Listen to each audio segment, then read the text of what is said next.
सरकार ने इस साल बजट में इनडायरेक्ट टैक्स कलेक्शन का जो लक्ष्य निर्धारित किया था उसके पूरा होने की उम्मीद कम है। राजस्व सचिव तरुण वजार ने एक समाचार पत्र को बताया कि इनडायरेक्ट टैक्स कलेक्शन में अनुमान से करीब 1.5 लाख करोड़ रुपए की कमी रह सकती है।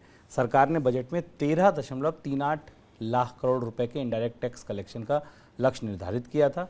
दरअसल महंगाई को नियंत्रण करने के लिए सरकार को पेट्रोलियम उत्पादों पर एक्साइज ड्यूटी घटानी पड़ी और साथ ही कुछ खाने के तेलों पर भी आयात शुल्क हटाया है। एक्साइज कटौती और कस्टम ड्यूटी हटने से सरकार की कमाई घटी है।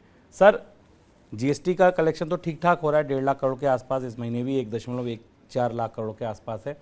आपको क्या लगता है कि इंडेक्स टैक्स की कमाई क्यों कम दिख रही है और इसका क्या असर हम आने वाले दिनों में देख सकते हैं? शुभम, कटौती तो जो एक्साइज ड्यूटी में कमी है उसका असर दिखाई दे रहा है, पर ये जो संकेत दे रहा राजस्व सचिव का जो बयान है वो दो चीज़ों का संकेत हमें इमीडिएटली देता है। एक तो ये कि अब आने वाले समय में एक्साइज ड्यूटी में कोई बड़ी कटौती पेट्रोल डीजल पर शायद संभव नहीं होगी, क्योंकि सरकार ने पहले से इसकी भूमिका बना दी है कि रेवेन्यू कलेक्शन में, इनडायरेक्ट टैक्स राजस्व में या रेवेन्यू कलेक्शन में गिरावट आई है। दूसरी चीज़ ये है कि जून और जुलाई से केंद्र और राज्य के बीच जो संसाधनों का हस्तांतरण है उसका ढांचा नए सिरे से बदलेगा। उसके बाद हमें देखना होगा कि केंद्र सरकार के पास, चूंकि केंद्र सरकार को राज्यों को पैसा नहीं देना होगा, तो ये देखना होगा कि क्या दोनों के बीच में उसके बाद कितना सरप्लस केंद्र सरकार के पास बचता है। तब हमें ये समझ में आएगा कि राजकोषीय घाटे की स्थिति अगली छमाही में कैसी होती है। चलिए, अगली खबर, आरबीआई पॉलिसी की बैठक से ठीक पहले छोटी अवधि के कर्ज महंगे हो गए हैं।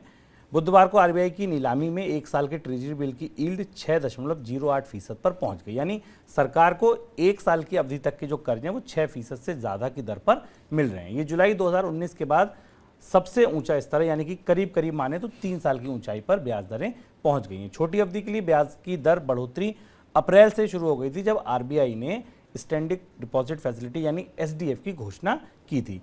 अगली पॉलिसी बैठक में भी ब्याज दरों की बढ़ोतरी तय मानी जा रही है। ऐसे में बॉन्ड की यील्ड आने वाले दिनों में बढ़ोतरी की संभावना है।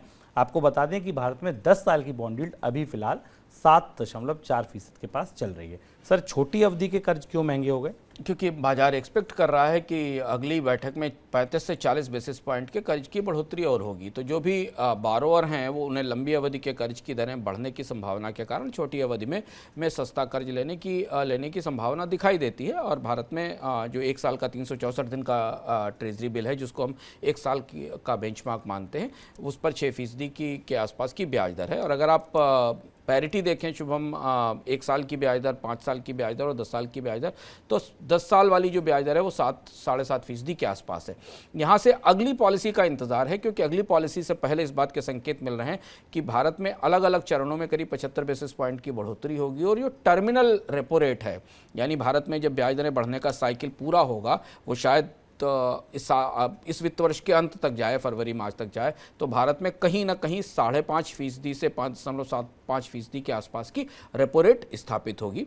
तो जो लॉन्ग टर्म बोरोइंग करने वाले लोग हैं, क्योंकि बोरोइंग हमेशा लॉन्ग टर्म ही होती है, 2 साल, 3 साल, 4 साल, 5 साल के लिए, वो ये देखने की कोशिश कर रहे हैं कि भारत की जो ट्रेजेक्ट्री है ब्याज दरें बढ़ाने की, वो कैसी रहने वाली है, और उसके बाद उस हिसाब से उन्हें अपनी लागत और अपने कारोबार के हिसाब को पुनर्गठित करना होगा।